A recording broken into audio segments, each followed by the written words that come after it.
Amer, he came here in the spring of 1985. First he came here, he worked a few months in the office of the DHSS, where he worked with Glynis, who became his wife, of course.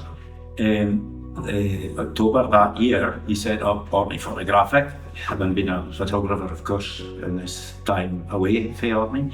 And he started to take photos of the hockey and the netball, the rugby, and then later on the football, of course. But now he covers all the sports, of course. He set up an office and a dark room at Eric Kemp's sports shop in Bridge Street. He then moved to Victoria Street, and latterly then in the year 2000 he shifted to present premises at 20 Bridge Street. Me and Gary has Kane for many years. He loved his rugby, he liked playing internal rugby, and obviously he got very involved with the photography as well. His commitment, I would say, and time spent over the years has been invaluable. He would come here in the morning sometimes, he would do the youth rugby, he would then have a runabout maybe with the internals, he would then be first team rugby, photographing them, and he would then have many other things to do in the evening. He would be heading away to the KGS for sport or photographs elsewhere, functions. His day never seemed that it was finished, and to be fair, I never really heard Kane moaning very much about it. He always just got on with it in his own kind of way, which was good. So yeah, he was invaluable to the club, certainly. Yeah, very unassuming. He didn't look for any praise doing anything.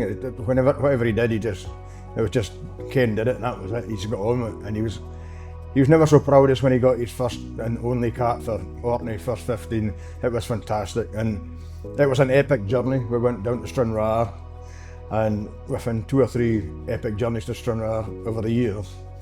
And I think this particular one, the bus broke down. We had to get another bus to come and collect us, so we spent a long time in a certain hostelry getting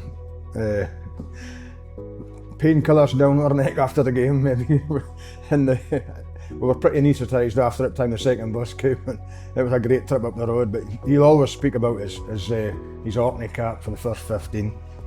Also, like, one of my abiding moments at Ken was the visiting team would come up, and Ken would take a photo post-match of the team. Then we'd all come in here and have our meal and do the speeches. And then Ken would appear with a framed photograph of that team that day. So when we were having our food, he would go to his studio, print off the photo and frame it and come back and present it to the team. And they were just in awe of that. They just couldn't believe that would happen. And that's just Ken to a T. He just did that type of thing off his own bat, no thanks, and just got on with it. Fantastic stuff, yeah. In the early days, his camera was held together with sticky tape and a couple of elastoplasts. Really, it was Ken, and he'd go down and his knees would creak, and he says, "Okay, just give us a minute." Yeah, I think great stuff. I think on that occasion it had been, obviously it was a home game and rugby out here, and obviously he didn't the camera. It was a terrible day. It was just pouring and raining, and it was cold, and he had his rubber boots on and all this oilskins on. So it was a home international game too. I think the Scotland was playing somebody, so he came in the clubhouse, and as I said, he was taking sidesteps. Whether he was practicing the rugby, I don't know, but I said, was he heading home? But no, Kane had more work to do. So yeah, that was the type of guy he was. He didn't want to let anybody down. Yeah, so I've known Kane a long time now. He's been a player and a great supporter of the club for as long as I can remember, really. The main thing with Kane lately, he was determined to have a last game of rugby.